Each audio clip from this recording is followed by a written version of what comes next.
Atrial fibrillation is characterized by disorganized, rapid, and irregular atrial activation with loss of atrial contraction and with an irregular ventricular rate that is determined by AV nodal conduction.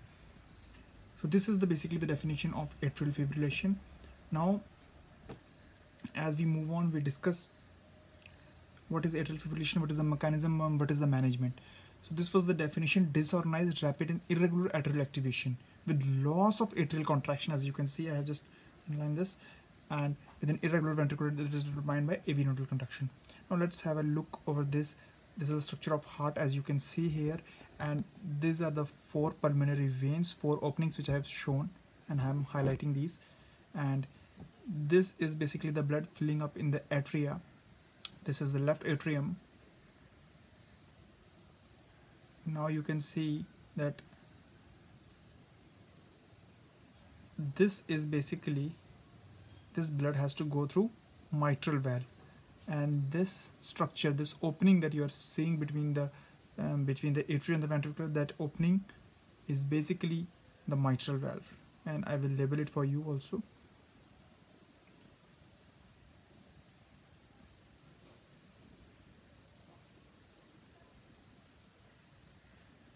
So this is mitral valve. So there are various, and this is the tricuspid valve, as you can see. But these are the different etiologies which can cause atrial fibrillation, like rheumatic heart disease, ischemic heart disease, hypertension, diabetes mellitus, thyrotoxicosis, congenital heart disease, cardiomyopathy. These are all attributable to atrial fibrillation.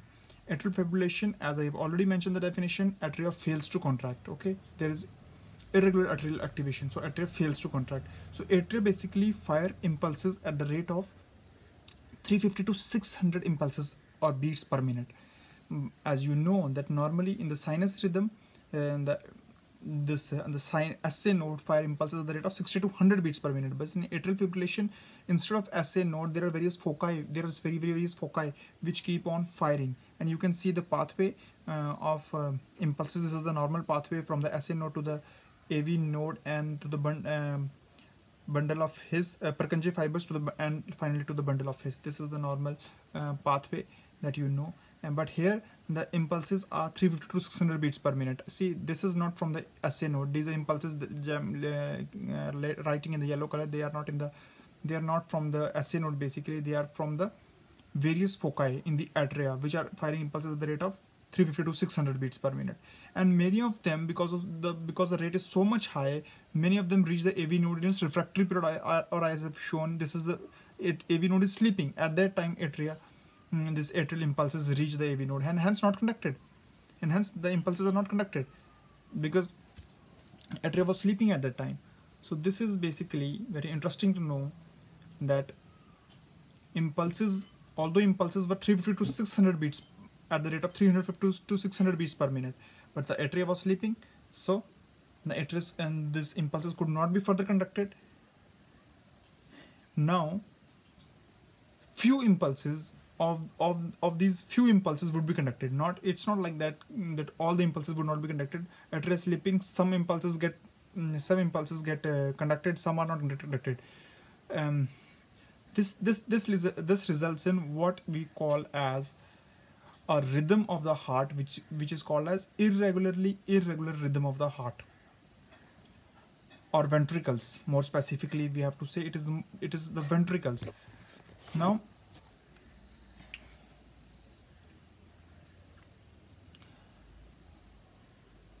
it's the irregular rhythm of the ventricles, and this, as you know, that the pulse is basically the rhythm of the ventricle. So irregular rhythm of the heart basically results in irregular pulse. So this is one thing about the pulse. And the second thing that we need to discuss about the pulse, that I will also telling you, that the volume of the pulse will also vary. So I repeat it once again, what I have told you just now, that atria fire impulses at the rate of 350 to 600 beats per minute.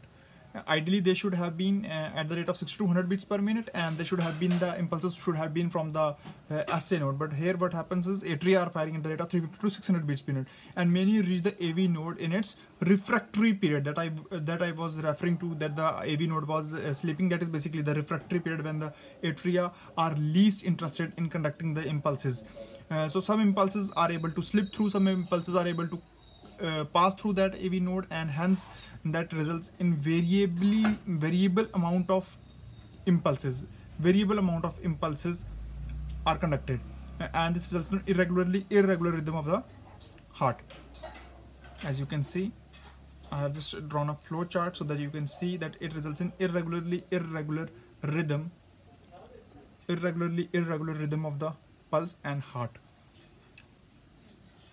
Now, this variable amount of impulses that are conducted, see, some impulses are conducted and some are not conducted. This results in one other thing. There are two things that there are two things in pulse that you need to know. First of all, irregular pulse, and this also results in varying degrees of diastole. Why? Because some impulses are connected, so the atria will be this contracting, and the other time it will be relaxing. This results in varying degrees of diastole, and we know that the duration of diastole is not, it's not basically, okay, I have written it wrongly. Its duration of the diastole is directly proportional to the filling capacity. It is directly proportional to the filling capacity.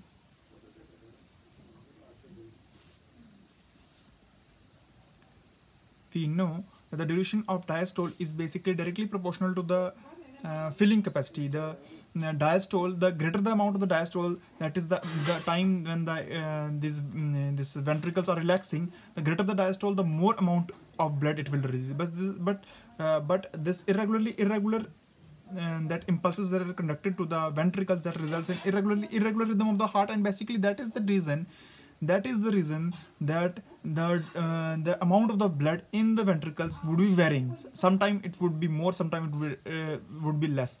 So as I have just shown you, this is basically the relation between the diastole and the ventricle. They are directly proportional.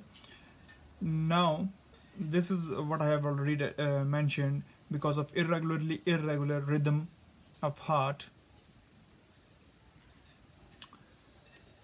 and varying volumes of impulses are conducted. This is already told you, and this is basically very simple to understand. And the duration of diastole, if it decreases, then the volume of ventricular blood that will also decrease, because they have a directly proportional relationship. So if one thing decreases, on the other hand the other thing has to decrease. That's basically the directly proportional relationship. So cardiac output decreases, or in other words we can say cardiac output keeps altering or changing, because this is irregular. So sometimes good amount of, if the duration of diastole is greater, so the good amount of blood will be filling up in the ventricles. This will result in good amount of ventricular blood going to the pulse. So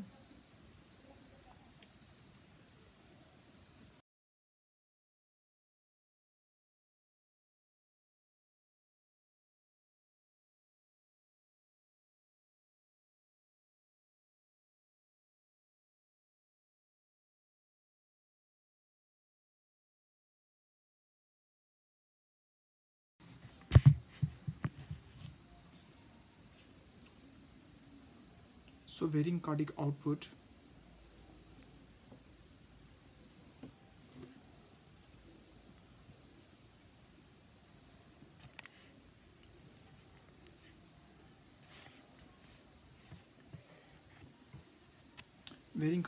accounts for the varying volumes of pulse and the pulse deficit. The term we use is called as pulse deficit, because it is a varying volume of pulse, and And as you can understand that sometimes there is a deficit, that is what we mention here as pulse deficit, because of the varying volumes of cardiac output. So this is again a repetition. I want you to in this I want to imbibe these things into your brain. So that is why I am repeating these things once again. Atria firing at the rate of 350 to 600 beats per minute. I have mentioned this so many times that by this time it should be on your fingertips that the atria firing at the rate of such a high rate, such that atria doesn't contract. So it is such a high rate that the atria fails to contract because so many foci and firing at such a high rate, and this is basically the lack of atrial contraction that is taking place. It's not like that the impulses are so much that the atria will be firing at very fast rate. It's not like that. Atria is firing at so many foci that atria is literally, you can say, failing to contract, and that is basically leading to these effects that I have just writing.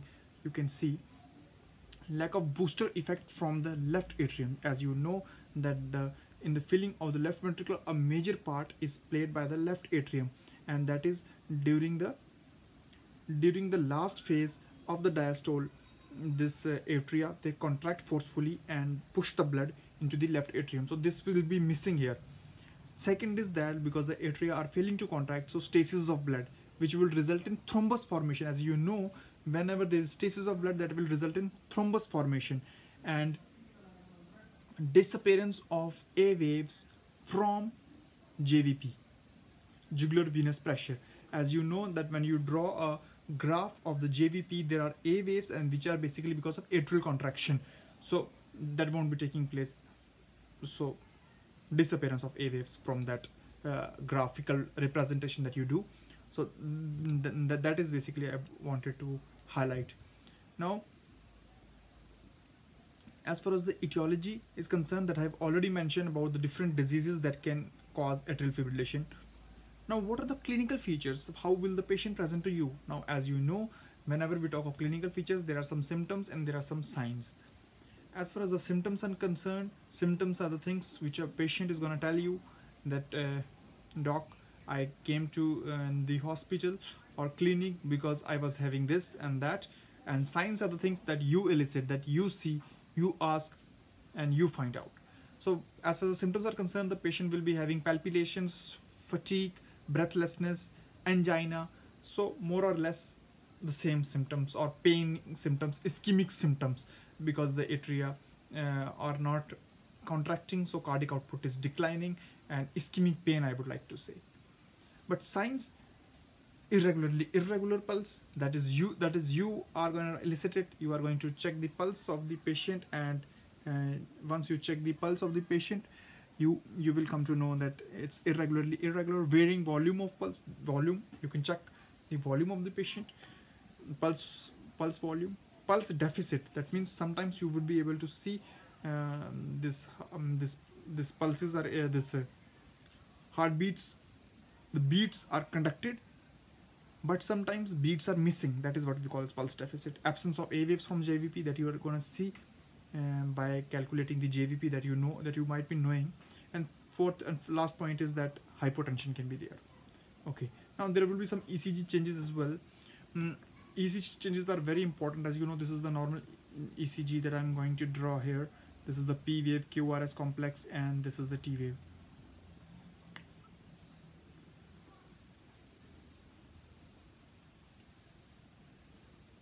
P waves, as you know, are due to atrial contraction. And as I've already mentioned, the atria here are failing to contract, so there will be no atrial contraction. So absent P waves on the ECG. That is going to tell you that the patient is having atrial fibrillation.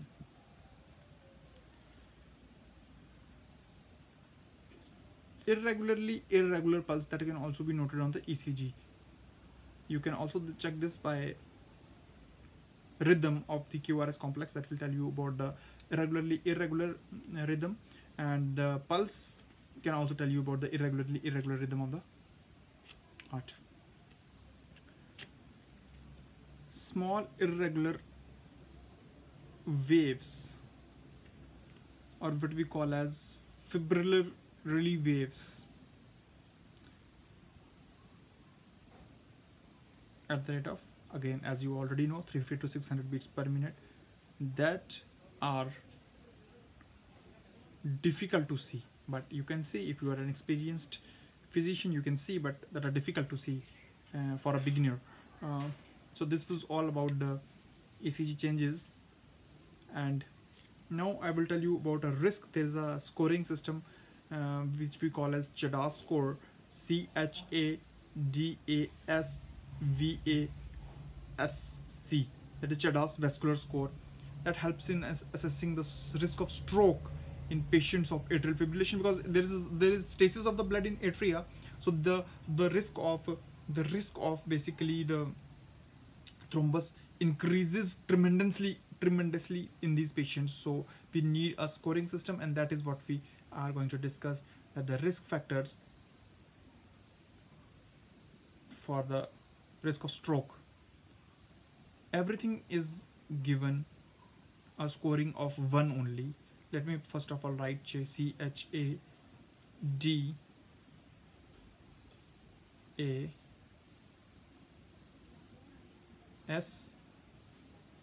This is C stands for congestive heart failure, H stands for hypertension, A for age. See, that's very important, greater than 75 years, and that is of course given, everything is given score of 1 except 2 things, that is age and stroke history. They are given a score of 2.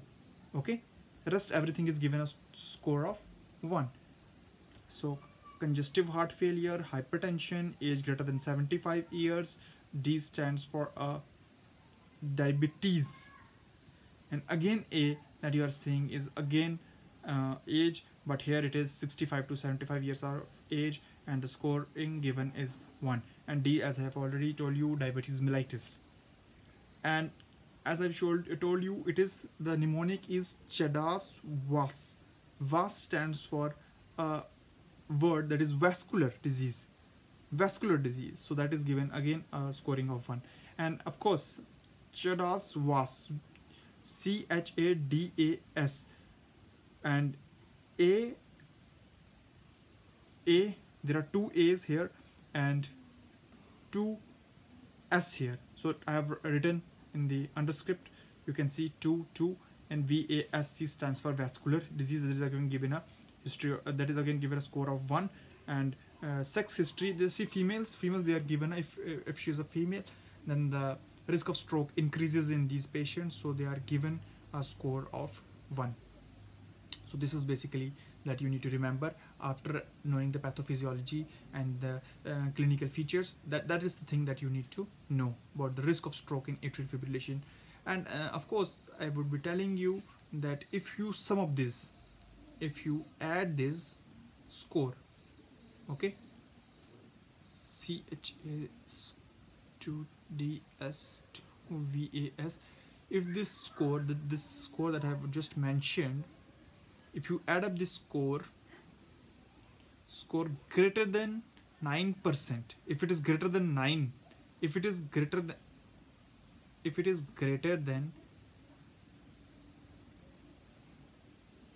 9, predicts a stroke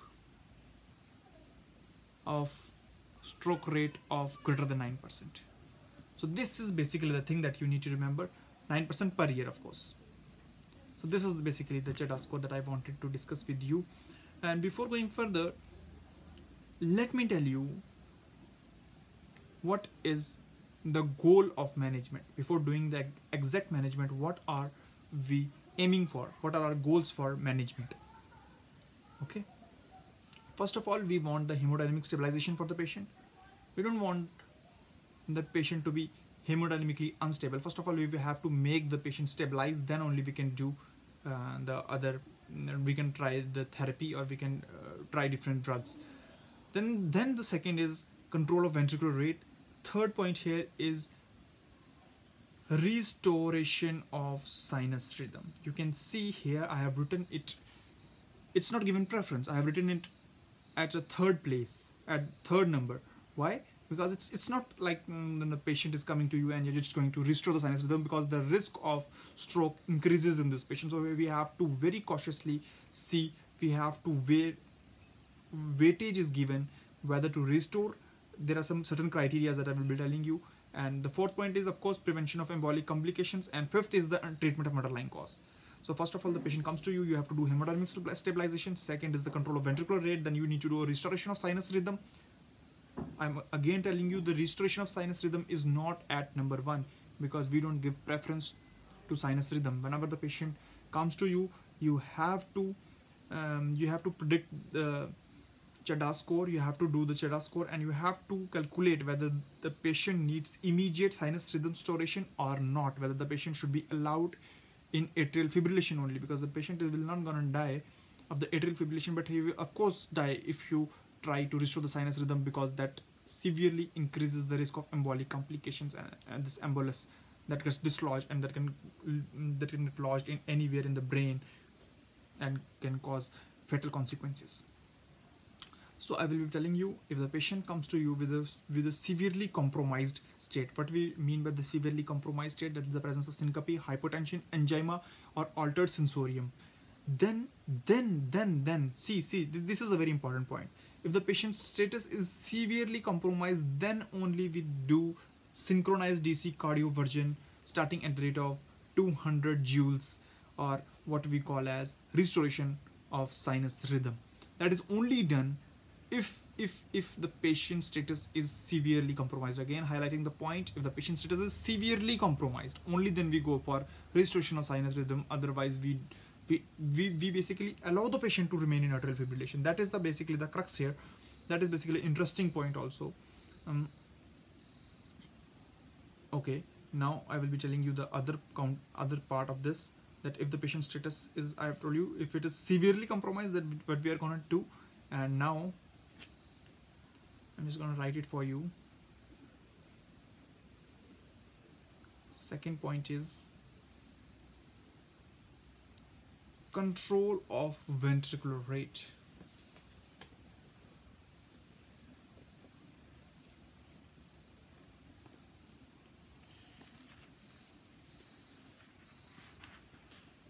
If these were the very important points, basically I'm telling you in this management.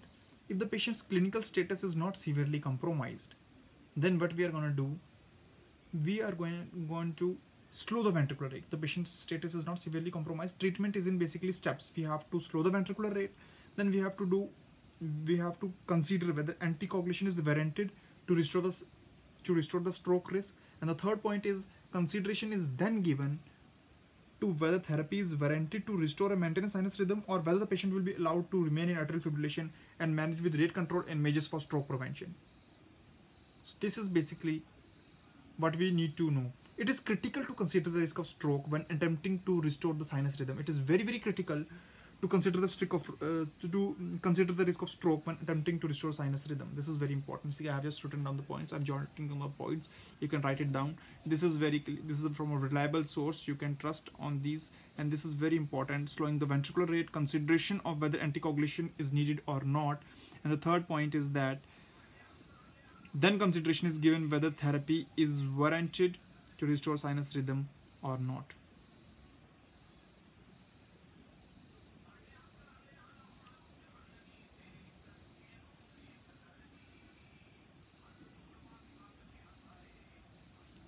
Okay, so this was basically about I was telling you about this atrial fibrillation. I have told you, you can just revise again and again this topic. This is very, very important topic that you will come across in your clinical practice as well.